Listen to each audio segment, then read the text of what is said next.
Yeah. Oh, it's a palindrome, episode 909. Oh, 909. Which upside down looks like 606. Yeah. Would it it's a palindrome look and that? like a Upside down? Yes, it would. topsy-turvy. I don't even know. Guys, you're not going to believe this, but we are just hot off the weekend of a lifetime. I'm still riding the high. For sure. It was so much fun. Huge, gigantic, biggest ever shout out to the happily ever after, now married couple, Timmi and Tyler. Timmi and Tyler. Tyler and Timmi. The best. Like, actually, match made in heaven. You know, when it was so nice to get to meet with them and chat with them. I want to do premarital counseling like that, where you just like talk to couples that are happy and not in a crisis. I mean, I love talk to couples that are crisis, but happy ones that just like want some like, what do we need to talk about before the wedding? Or let me get to know you guys and how you met. That was so much fun to do. So fun. Like, yeah, I'm going to officially offer that as a service. If you are looking for coaching before you get married, if you are like recently engaged and you're like, hey, I want to meet with somebody who can like help us make some plans for goals for the future. This is a very important Coaching with thing, Sarah. actually, because I have somebody in my family who did that before their wedding and then realized they weren't meant to be together and broke up. Very good. Very and important that's what thing. you should, that's when you want to find out. Yeah, it's kind of like the reunion episode of Love is Blind. Exactly. Where they ask the hard-hitting questions that then make you go, oh my gosh, you're right, I didn't, you know, or like, so. Yeah, and like you might lose that deposit on the venue, but It's totally worth the cost of a coaching session. So if you are interested, you can reach out to me, Sarah at solutionsoc.com, solutions with an S. Look at this hustler, girl boss, hashtag girl boss. Well, I mean, I just want to help people. But Timmi and Tyler did not need any help, and they were so cute and so in love. Mm-hmm. And you know what? This once again fits my new rule of I'm only going to go to gay weddings because that's where the real love is. I mean, I'm sure all you straight people are also, you know, in love too. But I just want to witness the gay love because it's just so wonderful. I know. My mom is always like poo-pooing, like when I was talking about the wedding, she was like, yeah, and like nobody even stays together anymore. And I was just like, that shouldn't be the only metric. Like, I know a lot of couples that stay together and are in misery. Right. So like, that is not the important part. It's not. Or you could be totally in love and happy forever and never get married. Right. Totally. And I think you can get married and decide that this was not the relationship for you and then find real love the next time around. People will say, oh, you know, your odds of getting divorced increase. Okay, yeah, but also I see people find real happiness in their next relationships, whether they end up married or not. And I love it. But these two were such a nice couple. We were so honored to officiate. It was so fun, but it was just like a beautiful day. It was the perfect wedding. It was the perfect wedding. Like every single fun thing that you love about a wedding and none of the things that you go, oh, why are we doing this? Oh, I don't want to do this. Oh, yep. yeah, the garter. Oh, right? Great. None of that stuff. Mm-hmm. Excellent favors, wedding favors. Excellent. Excellent food, excellent drinks, excellent dancing, excellent photo booth, excellent weather, excellent officiants. Number of people. I was like, this is how you do a wedding. Perfection. So that's what we have to say. And we wish them a lifetime of happiness. Yeah. And shenanigans. But, dude, we crushed it as officiants. Crushed it. Like, I don't want to toot our own horn, but like, Sarah did. We were freaking good at that. We both were. It's a double act. Dynamic duo. Yeah, double actor. Hey, we're available. Two-person act. Right. Okay. We should go into business. The efficient I know. Business. I want to. Now I'm like, is this a thing? Can I do this? Because like that is so much fun. Mm-hmm.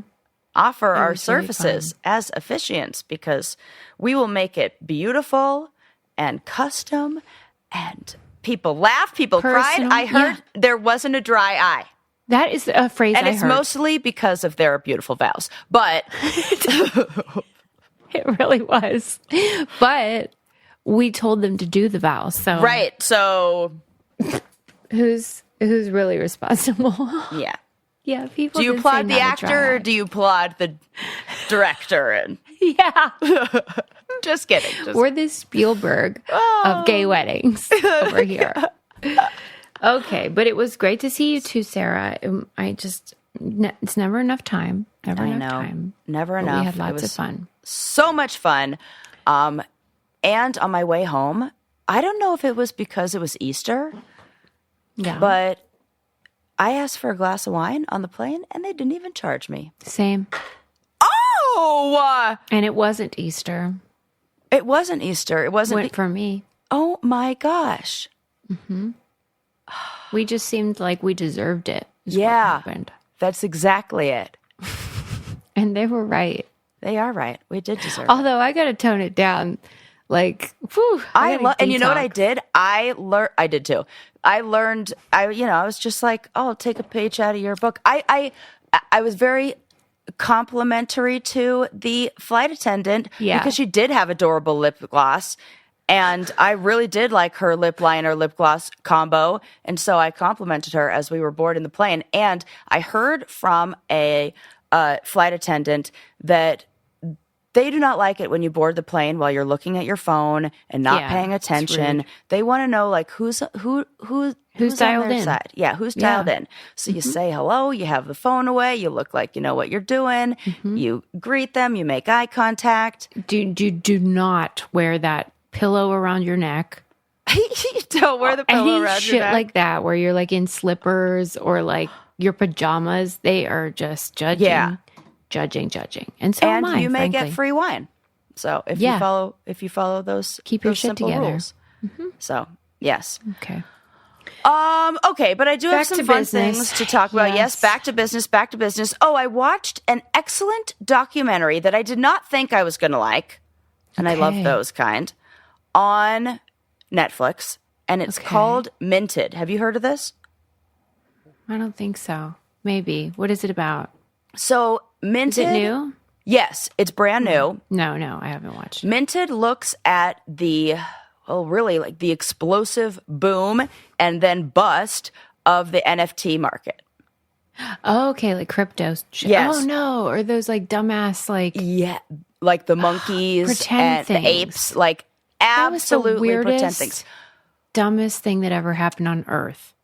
It really was, but this documentary shows what it really meant for the art world and for artists and how it might have originally benefited, or in some ways it does benefit the artist. But there are always problems and things that can go wrong. All right. So how would you define NFTs? Oh my gosh. There was a lot of, so an NFT is a non-fungible token. Right. And which is blah, blah, blah, blah, blah. Right. Exactly. That means so non-fungible is it cannot be duplicated. Can't be fungibles. Right. Yeah. So it's just a way, like a label or a certification of authenticity, essentially, that can't be duplicated. That it explains ownership of a file, like creative license to this specific content. Stupid. But it really only exists in like it's pretend world. It's pretend. It's the same. So the film begins with the story of this graphic artist Beeple's sale of his painting. He was this graphic artist that really had never sold anything for more than like a couple $100. Okay. But he was he is a very talented digital artist, and he's trying to show people different ways to interact with digital art and how we can take art out from like a 2-dimensional or even 3-dimensional into like this 4-dimensional space and interact with it in a deeper, more meaningful way. And it grows and changes and blah, blah, blah. And so he created this series where every single day he would do a different graphic illustration, like graphic design. These beautiful, like really surrealist kind of art pieces. And he then created an art piece from this titled The First 5,000 Days. He did this for 5,000 days, basically. He's been doing this for years, created these graphic designs. And they started to catch a little bit of a following. But then he put it together, and they started, his graphic images became the very, very first NFTs that were made. People started to see like, oh, I can trade this, I could sell this, almost like a digital playing card in a way. Mm-hmm. And so it started to gain traction and get bigger and bigger and bigger, and eventually takes over. Like, this is growing also in line with the crypto technology and the invention of blockchain and this whole blockchain hype and like tech bro chaos. And this artwork, this piece of digital work that he created, essentially a JPEG called The First 5,000 Days, sold for $69 million at Sotheby's. Is that what's called, Sotheby's? Mm-hmm. Yes. Yeah. And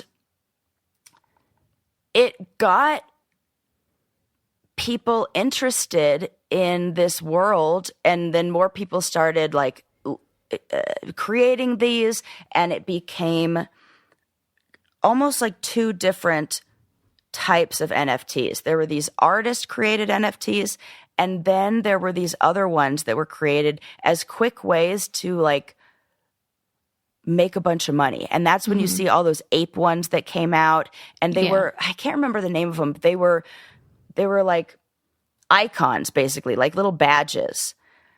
And in the beginning, it was helpful for the artist because every time an NFT is sold, when you are a creator of a work of art and you sell that piece of art, it's then no longer yours. You do not make any money from any future sales of it. Yeah, right. Mm-hmm. That's it. Mm-hmm. One and done. Right. Even if you become some super famous artist and blah, blah, blah. Yeah. With NFTs, the original artist and the original creator of the work gets a portion of every sale of the art, of the NFT. So in that way, it helps artists. But it is a really interesting documentary. You see how Why does it appeal to you? I think because at first I was very dismissive of NFTs and crypto in general as like, oh, this is such like a tech bro thing. And it still is. It absolutely is. But those are two different things. Like crypto's one thing. Because like money is made up, right? Money, right. A dollar bill is just a symbol of value. It doesn't, it's just paper.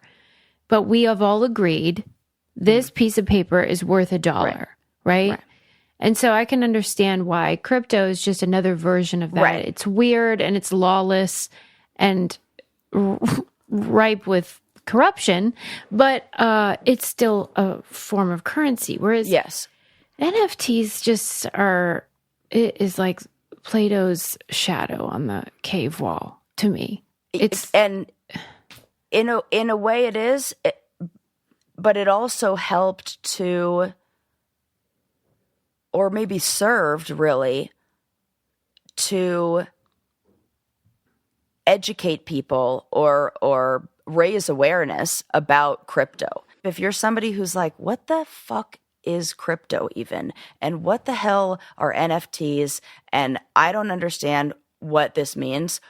It's a great watch because I went in thinking like, I'm not going to like this. And I ended up really enjoying it. Informative. Okay. It was very, very informative. Yeah, I watched it like 2 weeks ago now, and now I wish I had talked about it right afterwards when it was like more fresh in my head because like I was like, oh shit, what does NFT stand for? Yeah, right.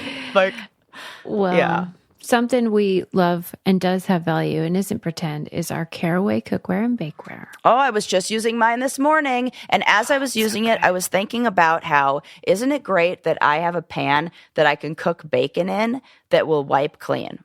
Yeah. Because I hate having to scrub a pan. Yeah. No, thanks. No, thank you.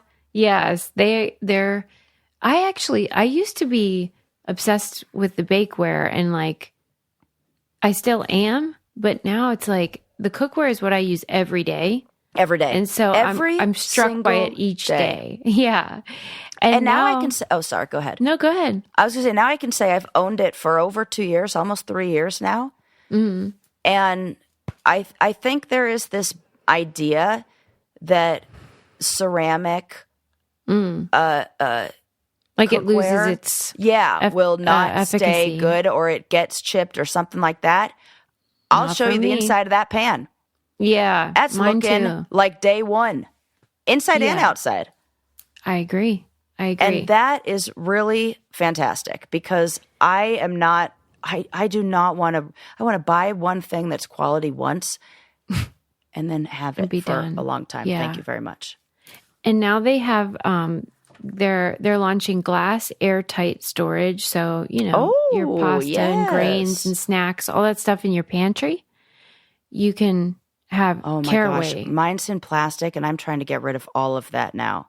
Yeah, ugh, it's time. Okay, yeah, this is good. Yeah, but now you can put them in those containers, so there's no BPA involved, and they are temperature resistant, dishwasher safe, all that good stuff. Spring into action with the healthy swap to Caraway. Our favorite cookware set will save you $150 versus buying the items individually. Plus, if you visit carawayhome.com/braincandy, you can take an additional 10% off your next purchase. This deal is exclusive for our listeners, so visit carawayhome.com/braincandy or use code braincandy at checkout. Caraway is non-toxic cookware made modern. Yes. Get the sage color. It's so pretty. Okay. It is so What else do I want to talk to you about? Oh, I saw this. This came out just a bit ago. The Academy will now require members to watch all Best Picture nominees, and I would imagine other nominees as well, before voting. Can you believe that? This just in news we didn't need, or like things we thought were true but weren't. Oh my gosh. Things that should have been true all along. Yes. This just in and things that were, that's the better joke. Let me do it again.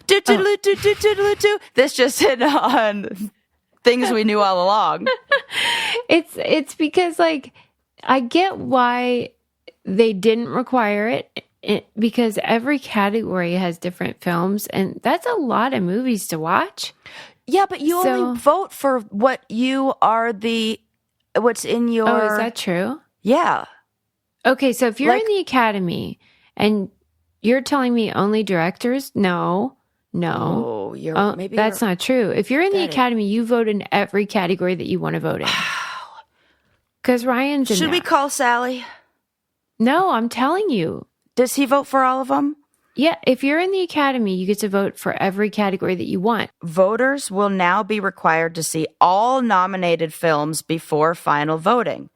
Anonymous voters previously told Entertainment Weekly, that's what I'm reading this on, that they hadn't seen many contending titles. Yeah, duh. My mom never saw any of the other ones. She would just like vote for the ones where she's like, oh, that's a period piece. They probably have the best costumes. There's also a Seen Elsewhere form that members will need to submit before final voting. And if you have not viewed a title or an award category, it will be inaccessible. So you will have to, it's like honor system. They're saying. Well, that's the dumbest thing ever. Oh, okay. There's a new rule that you aren't enforcing. Great. Thanks, Academy. Problem solved. They put out a statement that said proof of views are currently tracked on Academy Screening Room, an international service where voting members can screen titles. That's not going to be very helpful to anybody. And they should quiz them on the plot. Yeah, right. They have to take kind of like when I have to do my CEUs and do like coursework for continuing education units, and they make me take an exam. What have you learned? Yeah. And you have to score like above a 70% in order to say that you can vote. Well, you know why this would be so delicious? Because, I mean, I love the Oscars and I love Hollywood and celebrity culture. but like, if you've ever sat and watched one of these award shows, you have never seen a bunch of blubberers who have so much self-importance in your entire fucking life. They act like they are curing cancer, and they always call it cinema and stuff like that. Like, shut up. I do believe that I will say that if you are a minority or you are if you're a minority, what about it? Then you get to be blubbery. Yeah, you can, I guess if you mean crying, but like not acting like you're doing something really, really important. When they are still just movies. Calm down. Well, when the guy who played, what was his name? He was in Everything Everywhere All at Once, and he was also in The Goonies. Yeah, it's cute. And he won, and it really, that for like a child of immigrants and the story, and like I'm like, sake, oh Sarah. God, I want more of that. I want him like, and now I do think we're seeing more diverse films being made. Calm down, Sarah. Here's why you're wrong.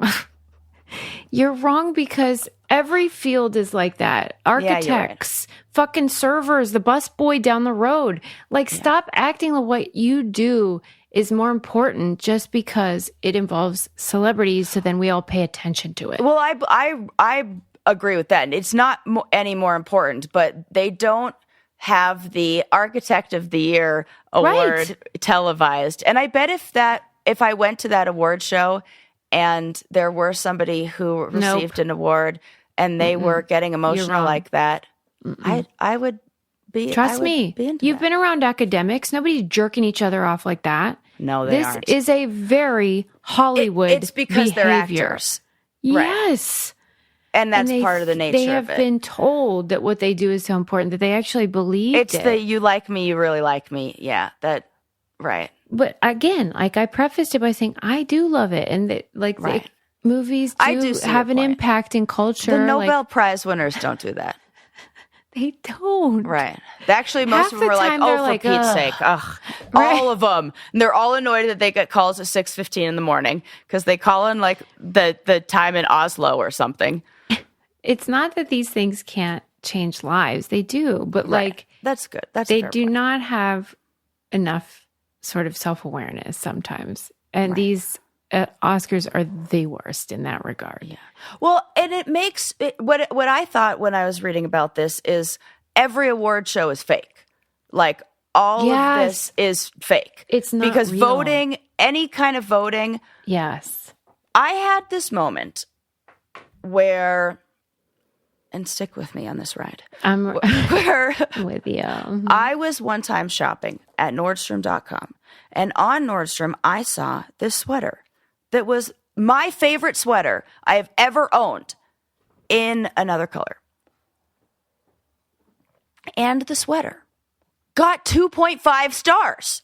And I was shocked. Like, who is voting for this? They clearly don't know a good sweater. What are you talking about? This is the greatest sweater. In fact, I'm going to buy it again in 2 more colors because it's that good. It clicked in that moment that, like, this is deciding what a favorite ice cream flavor is. This is who's to say what the best is? What's good for one? The reasons I love it are the reasons somebody else maybe hates it. So who the fuck cares? And awards, in a way, are kind of the same thing. Absolutely. Because who's determining the rubric or the metric for grading or awarding success, or what stories were amplified, whatever it is, who we're applauding? I think the best movie is Toy Story. I mean, so does Rotten Tomatoes, but I'm just saying. It's all subjective. It's all subjective. And so it's like, if you get an award, we love an award. I love a trophy. Oh my God, I love it. A medal. Have you seen this one? We love it. We will fight for them. But you cannot let it like either make you think you are great, like hinge your identity on it, or if you don't get one, you cannot let it affect your self-esteem. That's true. Just enjoy it. It's fun. It's cute. But it doesn't mean what people think it means. It doesn't mean what people think it means. Either way, if you get it or if you don't. I mean, look at, what's her name? Susan Lucci? Years in the biz. No awards? She finally got one. She did finally get one. But I bet she was one of the highest paid daytime soap stars for a long time, must be. And the reason I know her name is because she didn't get one for so long. Exactly. Period. So, yeah. And people loved her. So the exception, of course, is the Olympics, because those people. Well, that's is different voting. Because it's not subjective. Yes. It is an actual measure of who is. The only place where an objective measure of greatness is something, or being the best or whatever, is something we hate. You know what I'm going to say? No, I don't. Guinness Book of Records. Fuck that book. Exactly. So, Olympics for Guinness Book of Records against what? The Olympics Academy are stupid against. Too, if we're honest. Because, like I always say, there's no. Well, I love the Olympics. I love watching They're it. the greatest thing ever. It's just that there's no such thing as fair. Oh, like I always say, Michael Phelps was born with the wingspan of like a non-human being, and so he's going to be a faster swimmer than me. Yep. Read the book, The Sports Gene. It's one of my favorite books ever. It talks all about that. How that if you have a shortened Achilles tendon, you will be a better high jumper than even the best trained regular tendon person. Regular. It's like having a spring-loaded foot. And like there was this guy who had been training his whole life and he held the world record. And then this new guy came out, and on his first season, he beat his record. No problemo, with like no training. And the other guy was like, what? And we have just, we're and limited. LeBron James is like 10 feet tall. Right. Like, so I'm not. Right. That's actually a good point, too. So there are advantages. Still just luck. And and Shaun White got a lot more training and snowboarding and all that than everybody else. And being a person is a lottery almost entirely. It totally is. And that's why we have to remeasure what is success and luck and all that kind of stuff. And what. How about this? Don't be a dick. You win. Yeah, I would agree with that. That's be kind nice to other people. Win. You win. Because remember, there was that documentary, and I think it was a book a while back. Now it's probably like 20 years ago now. Called I think it was called The Happiness Project, and they had interviewed people, looked to find like the happiest person in the world, and it was some rickshaw driver. Like that's a funny somewhere project, like Indonesia or something like that. I can't remember where it was, but it's like some guy that was just like, this is great. Yeah, but you know he what? lived in like one room, like shanty house with like 6 other people, and he was so happy. But here's the thing: he probably had some amazing chemical production in his brain that I don't have. He very well could have. That's a good point. That's a really good point. If you just happen to roll the dice and you have a chemical makeup that makes it a good point, Suze. Yeah, so that's it's all why pretend. It totally is. And that's why I think of, I always love the book, The 4 Agreements, that says one of the agreements is always do your best, and your best will change from day to day. Yeah. Sometimes your best is this level, and sometimes your best, it's like this is all you have to give is 10%. If a 10% is the best you could do, that's 100% that you have of that day for that day. That's why the Special Olympics are the best. Oh my gosh. Those kiddos Special Olympics. They work their asses off. Yeah. Absolutely. I would love to volunteer at the Special Olympics. I was thinking about that. I know somebody who works with adaptive athletes who can definitely that would be so get us fun. there. I would love that. We should do that. Wouldn't it be like the most fun thing we ever did? Suze, I was telling this person it's only a matter of time before my world and their world overlap. Oh my God. And time's up, baby. Yeah. I'm like, I just know it. So talk to this person and tell them, yes, Susan, I want to volunteer, because we would have a blast. Absolutely. Yeah. I don't know why, but people with Down syndrome love me. Well, because I mean, joyful. No, but I mean more than people without Down syndrome. I don't know why. I feel like they like catch the vibe that I'm like super into them or something. Well, I think because you're not somebody who, I think that you always presume competence. Oh, yeah. Thanks, Sarah. That's a nice thing to say. Yes. I think with everybody you meet, you presume competence and presume like we're the same. Yeah. My mom says put them on equals. You're equals with everybody. Yeah.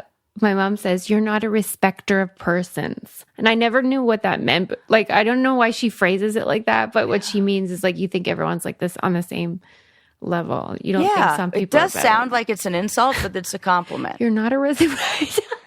Because that sounds to me like you don't respect people, but that's not what she's saying. Exactly.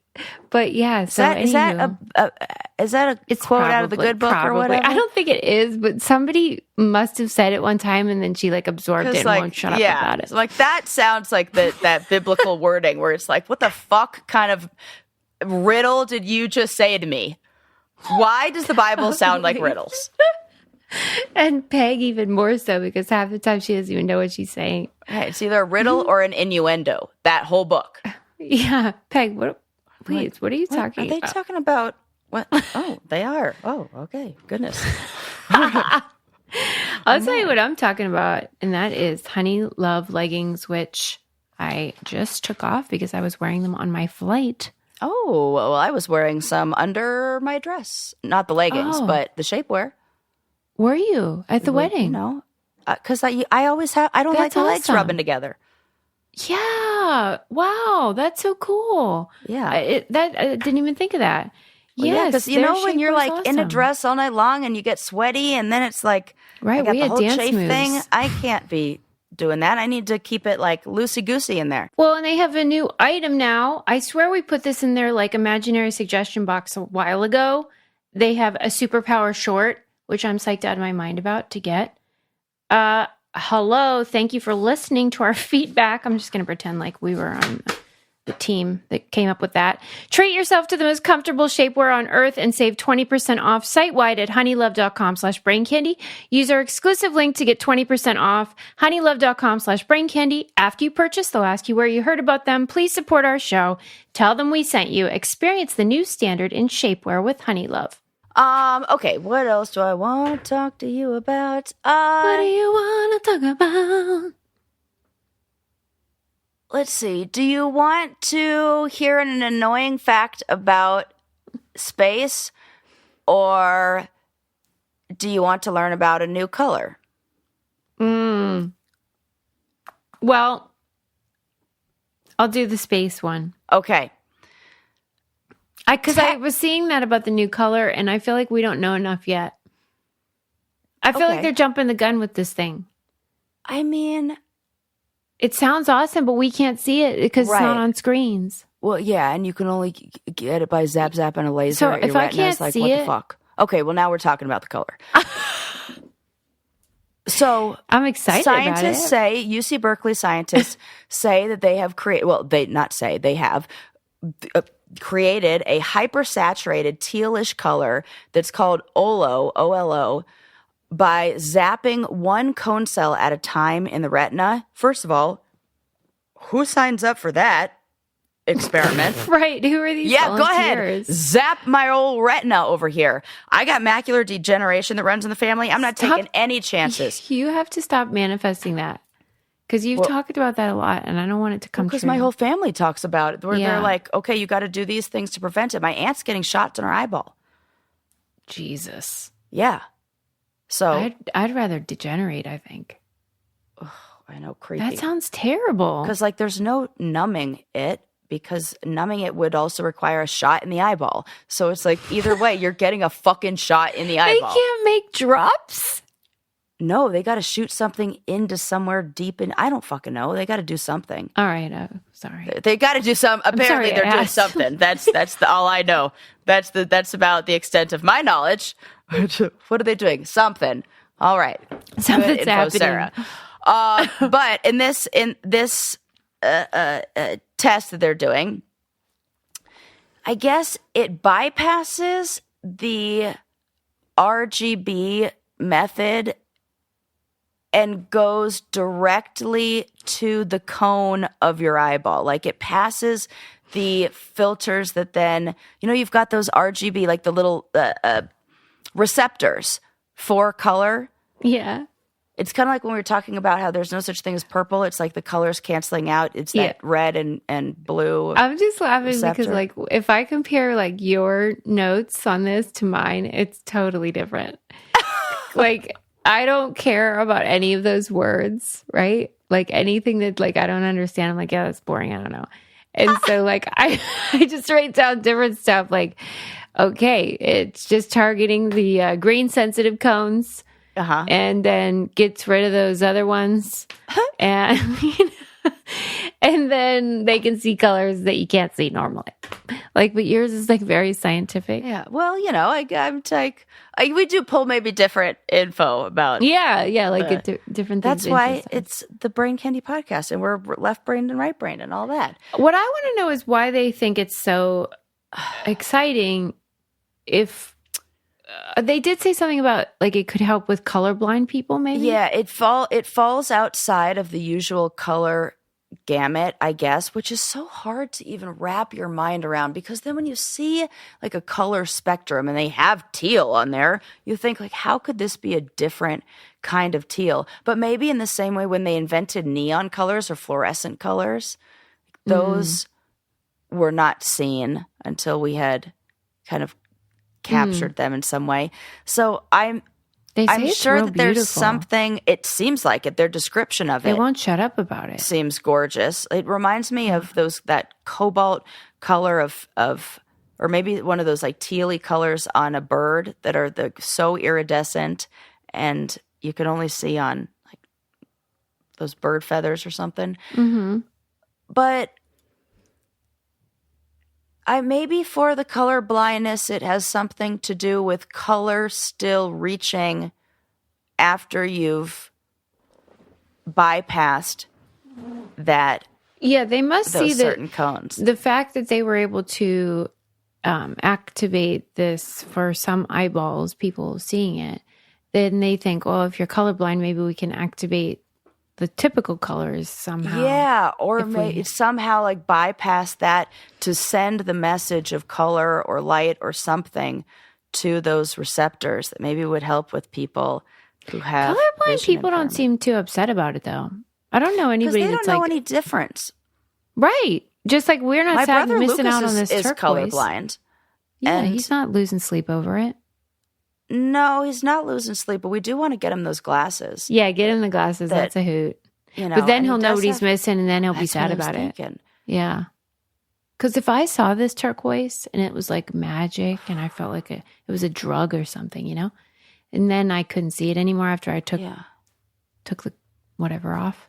Right. And then I'd be like, fuck this regular rainbow. It sucks. I feel like I have the opposite problem where like I am like see things oversaturated. I would love to know how you see the world, Sarah. I feel like everything is very colorful. That's nice. Yeah. That's why you wanted those tats. Yeah. And I just I don't know, maybe. Who knows? We never know. How do you know? We don't know. Because don't you feel like when you're maybe going through, I don't know, for me, when I'm feeling sad or feeling a little depressed, it really does feel like the colors of the world are muted. Dim. Yeah. And when I'm feeling good and in a good mood, it does feel like everything is brighter. Mm-hmm. Mm-hmm. Maybe that's just the time of year. I don't fucking know. Yeah, right. But right. Yeah. So I things that annoy me though. I don't like the name. Olo sounds like an alternative cooking spray. Totally. Or like it's like generic Pam. Gwyneth Paltrow would name like an essential oil line. Yeah. Not as right. Did they say why they called it that? No, I didn't see that. No. If you invented a new color, what would you name it? Pixie. Oh my gosh, what a cute name. What would you call yours? It would be Sparkly. Well, you just had that on the tip of your tongue. That was so good. I don't even know. The color that I would want, if I could capture anything and like something that I've actually seen that doesn't exist in like a color that you can draw, or even something that is the look of the bioluminescent bays, like that, those bioluminescent marine life. And it looks like diamonds in your hands, but it's water. And I can't even describe it. Nothing is more beautiful than that color. There is no name for it. So it would be like some sort of bioluminescent-y, like nod to bioluminescence. Yeah. All right. Yeah, because that feels like some colors that are really fucking cool. Yeah, because it's more than a color. It's like an essence. It's an essence. Like shimmery, it does feel like that. Yeah. Oh, God, I want to see that again so bad. Okay, we learned about a new color. Okay, well, now I'm going to tell you about space. Yeah. Yes, please. So, this is annoying. But technically... I'm so annoyed. We've never really been to space. Yes. All right, let's hear it. So, technically, we've never left the Earth's atmosphere, even when we go to the moon. There is the very last rim of the Earth's atmosphere is called the geocorona, and it's a faint cloud of hydrogen that stretches 391,000 miles out. And so, even in the International Space Station, they're still just riding in a very high airplane. Why are you saying that? Is space? I told you it would be annoying. But like, I don't even know if I believe you yet. What do you define space as? Well, you could say space is when you leave Earth's atmosphere. And why are you saying it's forever or whatever? I'm not. I'm saying that it's 391,000 miles out. Why are you saying that though? Because that's... Does it like dissipate slowly over time? Is that what you're telling me? Yeah, there's a very faint cloud of hydrogen that's the very last band. And then after that, because space, the definition of space is like nothingness. There isn't any actual... Yeah. Well, that's nobody wants to go there. That sounds scary. It sounds terrifying. I mean, ISS, that 3,900 miles out, I'm good about 1 mile out. Yeah. That's too far for me. I know. I'm sorry that I'm bringing it up again. I'm sorry. Go ahead. Oh, what? No, go ahead. Just like, I keep thinking about those ladies in space, you know, the ones we hate. Oh, we can bring it up as many fucking times as you want. This is just more proof. The fact that they're doubling down on calling themselves astronauts is crazy. Stop it. To me. It's so rude. It's so rude. What do actual astronauts think of this? Nothing good. But the ones that were in there with them, right. They have this sense of like, listen, this is the way it is now. NASA is not who it was in 1969. Right. It is now a for-profit situation. And if we want to go to space, we have to be okay with the new normal, which is space tourism. And they have to just accept that. Oh, gosh. We are turning into a Hunger Games situation faster than I ever wanted. This screams, what is it called? The city, the number one, like I can't remember their name in fucking Hunger Games, but it's like the capital, basically, you know, and then everybody else is like, falls in rank numerically, like 1 is the best, 2, 3, 4, 5, 6, or whatever. But this is really screaming like capital. So they might not like it, but they Hunger also Games. know like this is the way it is, and you got to get used to it. If you want to go to space, this lady said this was going to be her only chance to actually do what she's trained to do. And so, well, yeah, I for those women on there that are scientists, astronauts, I am not talking about them. I totally. I get it. I get that what they're saying.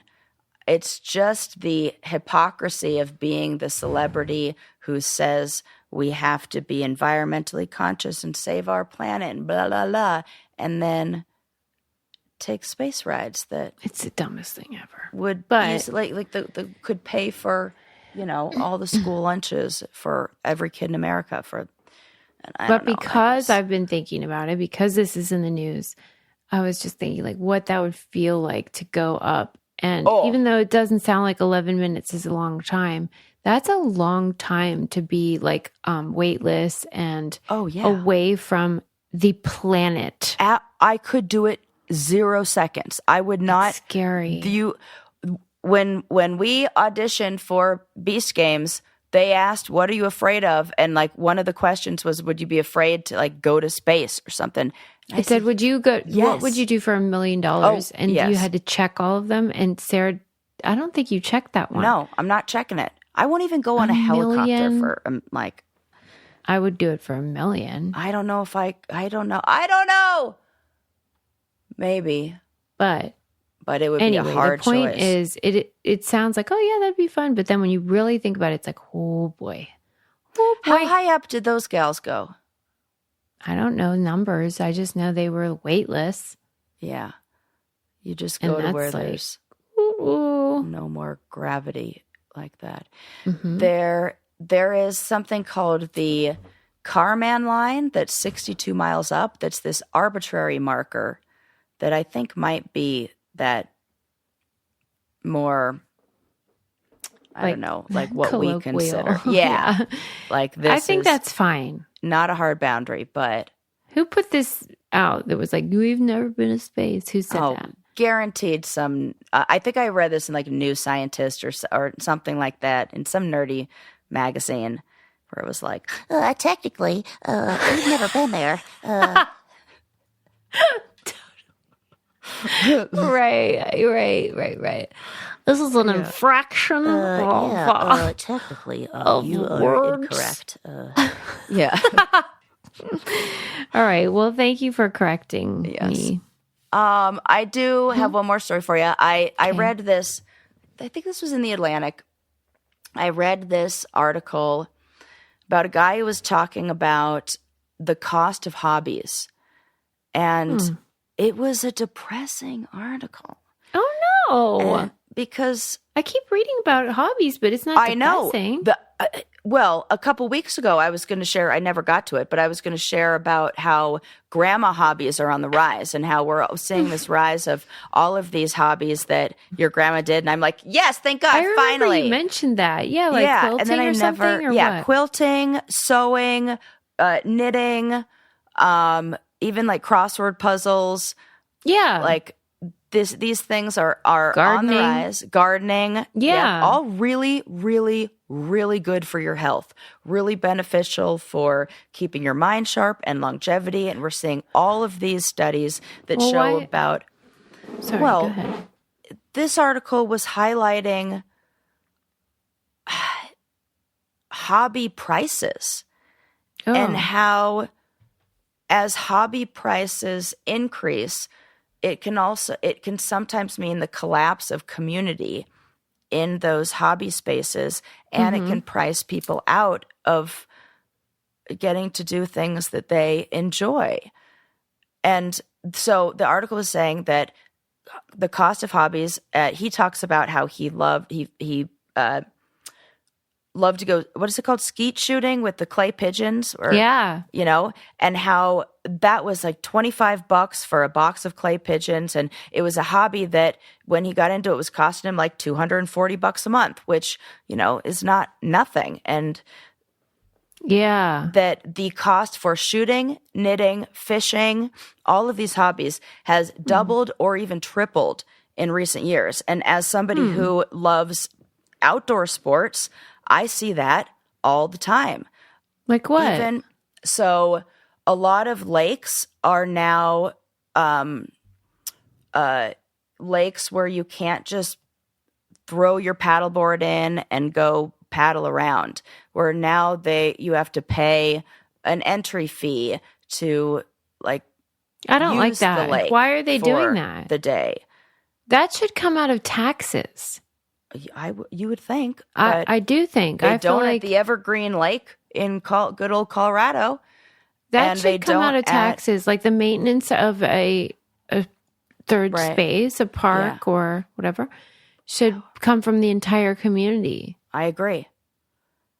And so, and then even the cost of supplies, if you're going to be knitting or quilting, or things like that. And then we have, rising costs of goods all over the place, and how it is taking away from, we're going to have to be more resourceful in how we engage in our hobbies. One of the other examples they gave that honestly I haven't done in so long because of how ridiculous it got is bowling. Yeah. If you go bowling for two people, it's like $100. Wait, that's not true. Friday night, when I looked into it a while back, and it was like insane for, if you wanted to get more than an hour at the lane, then it's going to be, it was like, I don't even know the price, but the shoe rental for two people, like say you were taking somebody out on a date. I'm going to get you bowling shoes. Oh my God. Well, that's why I do buy all my own shit, so that I don't have to rent it. I have my own rollerblades. I have my own. I even want to get my own ball. Bowling ball. Bowling ball. Oh, I do. You should have one. It's disgusting putting my fingers in those holes. That's what she said. I am not okay with that. I would and I want exactly the weight I want. I'm tired of having to hunt down a 7. Yeah, you know what? Those are hard to find. Ball. I want. Oh well, now that's going on your birthday list. Yeah, I want it to be like pink and glittery. Oh my gosh, I can see it. I can totally see it. We need matching balls. That is so fun. A brain candy bowling league. Because wouldn't it be cute to do a brain candy handbag that looked like a bowling bag? Yes. Oh, I can see it. Yes. That is adorable. I'm really loving this idea. That's just a cute fucking purse. It is. Our listeners would like that. Yeah. Yes. Okay. But I see your point. Yes. And even like the other one, instruments. Yeah. For sure. This is like, hobbies are becoming the thing where you have to have like privilege in order to even engage in a hobby. And wow, you're right. This is depressing. I told you, I was like, oh. It's free singing. It is free. Just let it out. I think everybody should be doing more of that. We need to do more karaoke too. Yeah, you know how like at my house we have like a karaoke machine and setup. Well, why have we never done that? I know, right? What the hell? I didn't even know that, Susie. Next time, you and not want to hear me come. sing? Yeah, that would be so fun. That would be all in. Hilarious. We talk all the time. Song is. I already know. What is it? It's the same as mine. We talked about it. Skilo, I wish we connected. That was hers too. Dude, we connected on our very first date by. That is really weird because I don't know anyone else who picks that as their karaoke song. And I told her, I was like, I told her it would be I said, when we go do karaoke, I'm going to pick this song. And she goes, I don't know it as well as you do. And I said, well, you're going to come in with all the backups. And she's like, okay, deal. And that's so funny. Because that's what we were like, we connected over our shared love of 90s hip hop that we know all the words to. So it would definitely be a song like that, okay, like some 90s hip hop, like Whoop, there it is, like Tag Team. Oh my God, Whoop, there it is. Is she going to come here in June for Challenge Mania? Well, she is now. I mean, that would be really fun. Yeah, that'll be really fun. Why haven't we thought about that? We didn't think about that. What are we thinking? All right, well, you can talk to her about that. But yeah hobbies, man, that's the only one I can think of. Well, I guess cooking, because you're buying food anyway. Yeah, you're buying food anyway. But if you wanted to get all artisanal and that's going to get expensive too. Mm-hmm. But is this new? What's different about it? It does feel like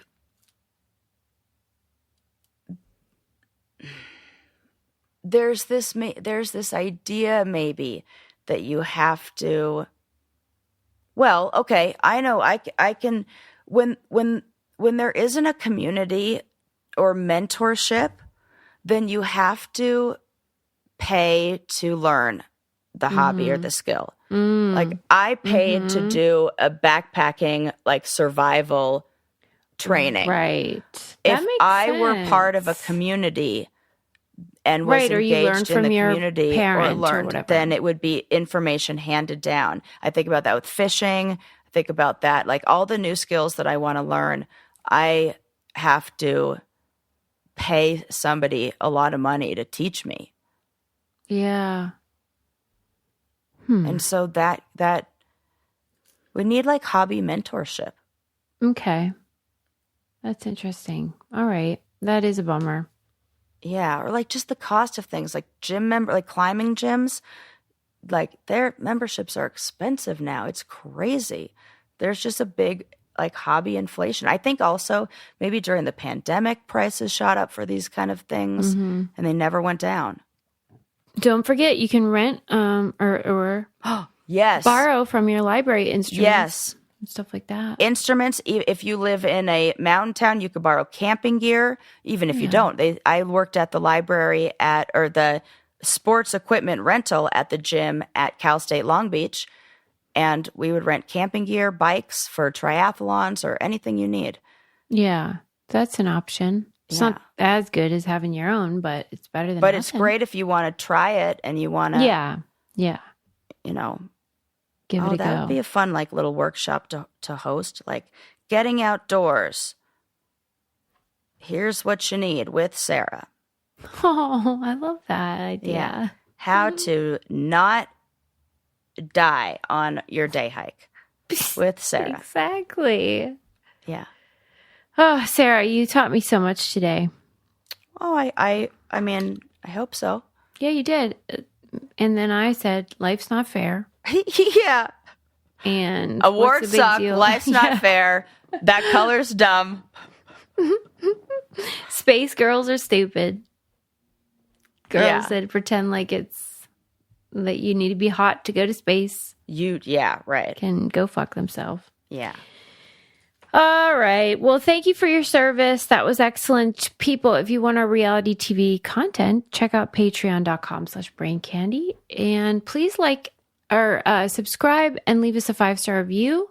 And also go to thebraincandypodcast.com and use our codes because that keeps the lights on over here. And we would really appreciate it. And if you are looking for community, I know we talked a little bit about this, you should join the Brain Candy Podcast community. We meet every month. We actually meet every week in our Patreon.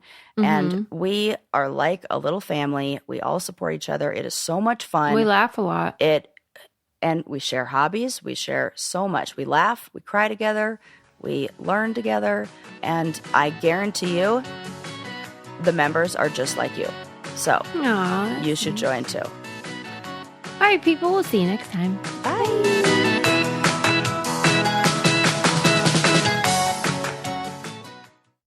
Are you feeling stuck in your career or lacking employment at the moment? Experiencing symptoms of job dissatisfaction? You might be suffering from a common condition known as career stagnation. But don't worry, there's a solution. Monster.com. Monster.com offers a comprehensive suite of career-boosting tools designed just for you. Our free resume review and AI interview prep tool will help you stand out from the crowd. Need more guidance? Dive into our career advice articles for expert tips and insights. And don't forget to check out our salary tools to ensure you're getting paid what you're worth. Side effects may include a new job, increased confidence, and a brighter future. Consult Monster.com today and take the first step towards your new career. Ready for your next job opportunity? Visit Monster.com now.